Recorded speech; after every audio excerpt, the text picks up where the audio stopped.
Welcome. I'm Lee Cowan, and this is Here Comes the Sun, a closer look at some of the people, places, and things we bring you every weekend on Sunday morning. Ina Garten. She's known for her warm personality and the simple but delicious recipes that she shared with Food Network viewers and her cookbook readers for years now. But before she entertained audiences, she was just delighting friends with dinner parties after long days spent working on economic policy at the White House. When she saw a newspaper ad selling a specialty food store in the Hamptons, well, she knew it was her chance for a full-time career in hospitality, as she told our Rita Braver. And I went home that night and I said to Jeffrey, I need to do something creative. And that was the beginning of it. They bought the shop for $20,000, taking a second mortgage on their D.C. home. Jeffrey would commute on weekends while Ina ran the store. It seems especially surprising and daring because growing up, it seems like you were not allowed to go off the beaten track in any way. It's not just that I wasn't allowed to go off the beaten track, I wasn't allowed to make a decision on my own. Later in the show, Ina Garten speaks out about her difficult home life as a child. Sometimes people are embarrassed to admit that they suffered abuse. Why did you decide to tell all? I think the reason why I wanted to tell the story is because I wanted people to know that this doesn't have to be their life story. And I remember when I was 15, and I thought to myself, if I'm dating someone who so much as raises his voice to me, I'm out of there. And I never changed that. I think a lot of people make a light decision to change things and then they fall into the old patterns. I was absolutely determined to do it differently. Then Seth Doane gets lost with British maize designer Adrian Fisher inside one of his creations. Fisher, who at 73 is still pretty much a kid at heart, has created 700 mazes in 43 countries. He even built one in his own backyard. People will always want to play with mazes. It's the ultimate playful puzzle. You have also done corn mazes through cornfields. Corn maze, yes, to design the first corn maze in the world in Pennsylvania. Since when I've gone and built over, 420 corn mazes around the world. His mazes have set Guinness World Records. He's been recognized by royalty, and his maze at Winston Churchill's birthplace, Blenheim Palace, is featured on the 5-pound note. That's all coming up right here on Here Comes the Sun. Ina Garten, or the Barefoot Contessa, as she's known to fans, has published more than a dozen cookbooks. Her latest book, though, is a memoir. It's a rare look into the personal life of the cheerful home cook. Garten opens up about childhood abuse, her temporary separation from her husband Jeffrey, and more within those pages. To our Rita Braver. So we're going to start with bourbon. The key to this is that it's fresh juice. So many times you go to a bar or restaurant and they make whiskey sours with like bottled lemon juice. It's just the worst. Even making a cocktail with Ina Garten is a learning experience. But boy, is it worth it. Cheers. Cheers to you. Olive oil because it has a higher burning temperature, and the butter because it has great flavor. Of course, the kitchen in her studio in East Hampton, New York, So this takes a little time, but time takes time. is familiar to millions of viewers. Wow. Of her Emmy Award-winning cooking shows on the Food Network. But still, someone warned me that you don't like to call yourself a chef. Well, I'm not a trained chef. In fact, as she writes in her new memoir, Be Ready When the Luck Happens, back in the 1970s, she and her husband Jeffrey were both working in economic policy jobs at the White House. But her after-hours therapy, as she puts it, was hosting dinner parties for friends. And I just thought, wait a minute, this is backwards. I love what I do after hours, and what I do during the day wasn't so exciting to me. Just after her 30th birthday, she was reading the New York Times. And there was this little ad for a specialty food store called Barefoot Contessa. And I went home that night and I said to Jeffrey, I need to do something creative. And that was the beginning of it. They bought the shop for $20,000, taking a second mortgage on their D.C. home. Jeffrey would commute on weekends while Ina ran the store. It seems especially surprising and daring because Growing up, it seems like you were not allowed to go off the beaten track in any way. It's not just that I wasn't allowed to go off the beaten track, I wasn't allowed to make a decision on my own. She was born Ina Rosenberg in 1948 and grew up in Stamford, Connecticut, where her father was a doctor and her mom stayed at home. It seemed like a very comfortable life. It was a very comfortable life. But there was a family secret. You say that your father was prone to temper tantrums. He would physically beat you. Well, he hit me, yeah. And sometimes drag you around by your hair. It was bad. It was bad. I mean, come on. You have said at times you actually feared for your life. I think I wanted to fight back, but I was afraid he would kill me. Did your mother protect you in any way? Maybe she was as afraid as I was. But her life would change when she was just 16. While visiting her brother at Dartmouth College, another student named Jeffrey Garten spotted her through the library window.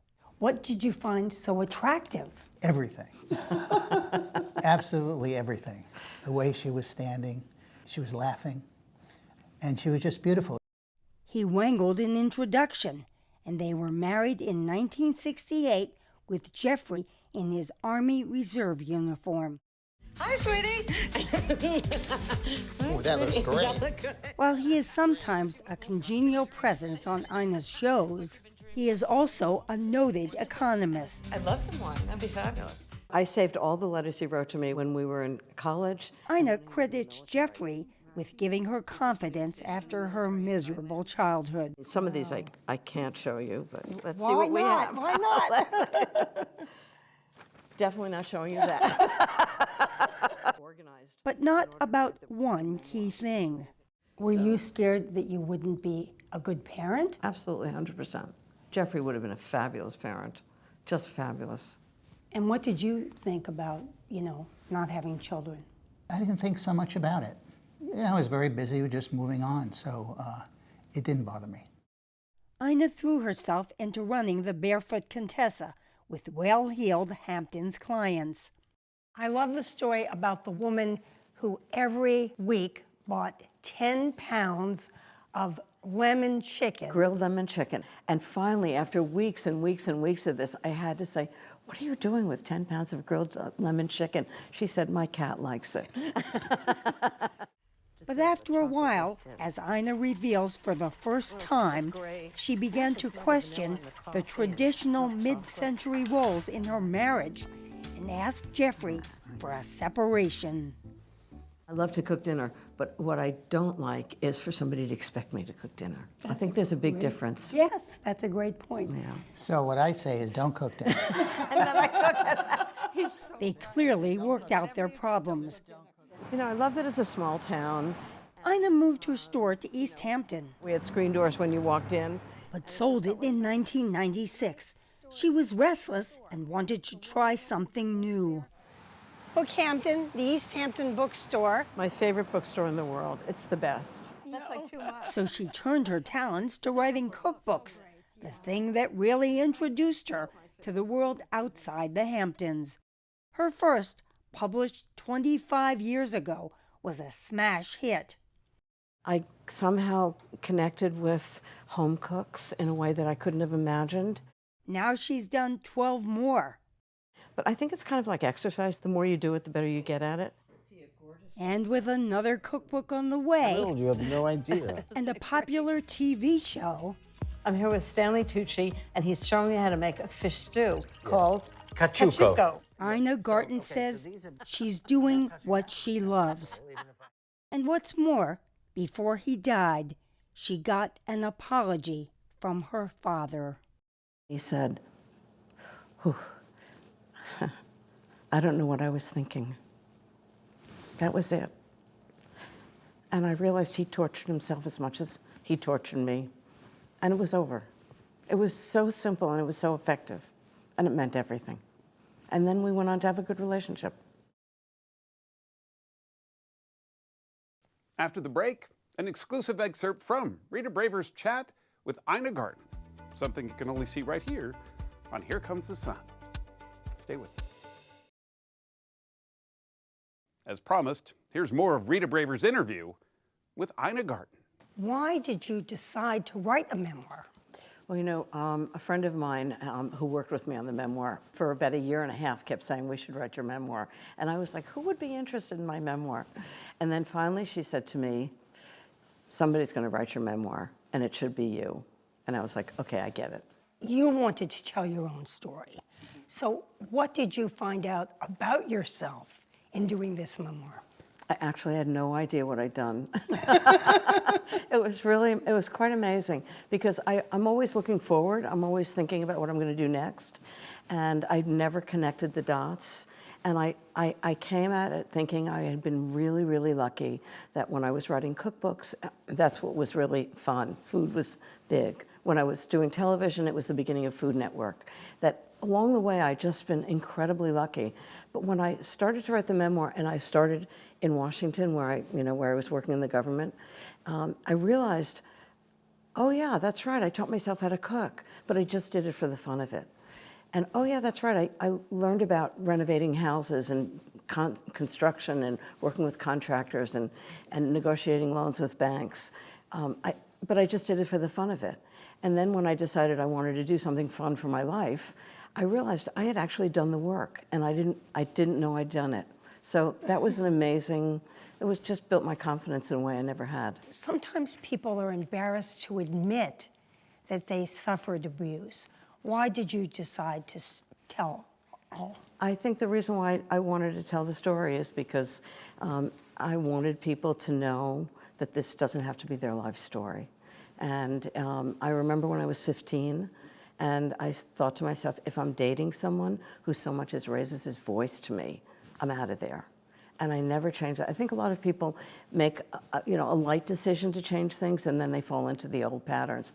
I was absolutely determined to do it differently. How did you and Jeffrey work out your differences? Because you really demanded something else in your marriage. You wanted to be an equal decision maker. I wanted to be a partner, I think, as opposed to a wife. And I think I talked about it, but it's hard to hear when you've got, you're a man and you've got somebody taking care of everything. And I think that kind of putting on the brakes really got his attention. And we spent 5 or 6 months apart. He was on a trip with the State Department, so he was away anyway. And when he got back, we sat down and said, okay, if we do this differently, it changed me a lot. This is what I'd like. And he said, well, you know what? There's some things I'd like to do that I can't do, or I didn't think I could do as the husband. Because he needed to take care of you, right, he thought. Right, exactly. And so he said he would like to do more traveling. And I said, great, with the State Department. I said, great. So we kind of renegotiated the terms of your marriage. The terms of our marriage. And I have to say, I think both of us were happier, and we could never have what we have now if I hadn't done it. But boy, was that scary. You have said that when you left your sad childhood behind and moved into a world with Jeffrey, the real me began to emerge. What did you think was the real you? I remember he was in the military. We lived in North Carolina, and we rented like a garden apartment. It was really nice. And I remember walking into that apartment and saying to myself, I can do anything I want. I can cook as much as I want. I can decorate this house. I can go to school. I can not go to school. I can walk across the street as I did to the airport and ask somebody to teach me how to fly airplanes. I mean, I could do anything I want. It was such a release of stress and shoulds and all of that. I can make whatever life I want to make. Up next, we meet one amazing designer. Welcome back. People have been fascinated by mazes for centuries. They're part architecture and part art. British hedge maze designer Adrian Fisher is the creative genius behind some of the most famous hedge mazes in the world. Seth Doane put his navigational skills to the test with Fisher at Leeds Castle in England. two paths here. I would say. Do you want to go that way or that way? I would say this way. He knows the way and planned it so we would not. I'll go one way, you go the other, and we'll both be coming back here before you know. Okay. I bet. And betting against a maze designer in his maze is a bad idea. Ta-da! Because you see it as a loop. 73-year-old Adrian Fisher is part English gentleman, part nutty professor, and perhaps majority kid. When you hear there's a maze there, we all want to have a go. It's like being a child. What's forbidden, out of sight, I want to explore it. We were exploring amid the 2,400 yew trees. It does take a lot of work. This is a lot of trimming of hedges. When you plant a maze, you don't plant for a quick result. You plant so that for the next 400 years at least. I don't have a guarantee any maze over 400 years, I can assure you. But there is a guarantee to 400? Yeah, take it up with me personally. But This maze is on the sprawling grounds of Leeds Castle in Kent, England. people will always want to play with mazes. It's the ultimate playful puzzle. People have been trying to solve these playful puzzles for centuries, millennia if you consider labyrinths. A labyrinth has no choices at all. It's a single thread, and a maze has junctions and choices. Labyrinth started 5,000 years ago. There was the great labyrinth of Egypt. And then after 4,500 years, labyrinths or mazes started appearing in Italy, in hedges. Fisher has worked in 43 countries, building 700 mazes. It's like a piece of sculpture. You engage with it, you interact, and you go away and you look back as you leave, and you keep on talking about it because it's excited you. So it is essentially an art form. Do you see yourself as an artist? I think very much so, yeah. Commissions include, perhaps counterintuitively, the airport in Singapore. And you've got a plane to catch, and if you get lost, you miss the flight. The maze in the 2023 thriller Saltburn is his. You have also done corn mazes through cornfields. Corn maze, yes, to design the first corn maze in the world in Pennsylvania. Since when I've gone and built over, 420 corn mazes around the world. His mazes have set Guinness World Records. He's been recognized by royalty, and his maze at Winston Churchill's birthplace, Blenheim Palace, is featured on the £5 note. It's quite a British thing, mazes, but we absolutely love them. Helen Bosner-Wilton is the chief executive of the Leeds Castle Foundation.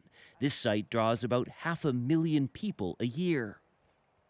What do visitors say about the maze? Pretty fiendish, actually. Fiendish? Fiendish. A lot of people get lost in it. They do need fishing out.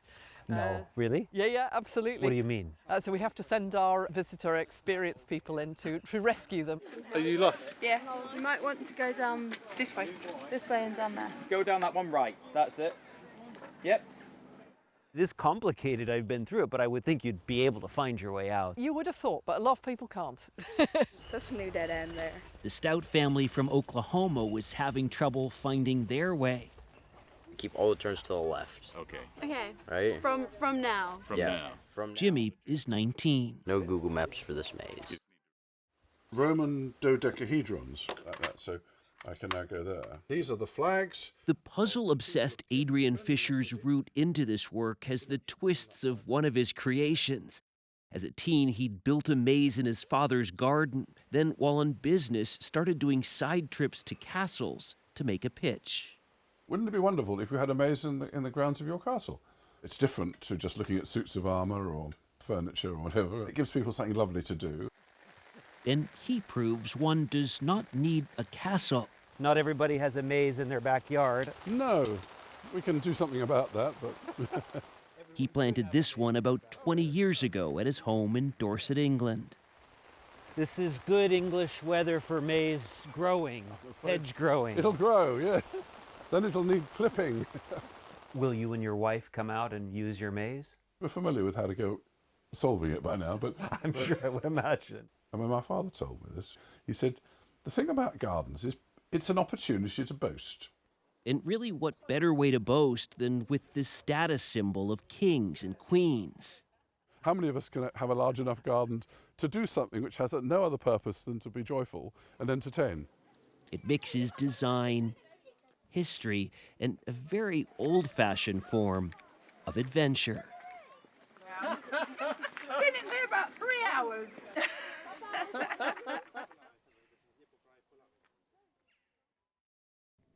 I'm Lee Cowan. Thanks for joining us. We'll see you right here next time on Here Comes the Sun.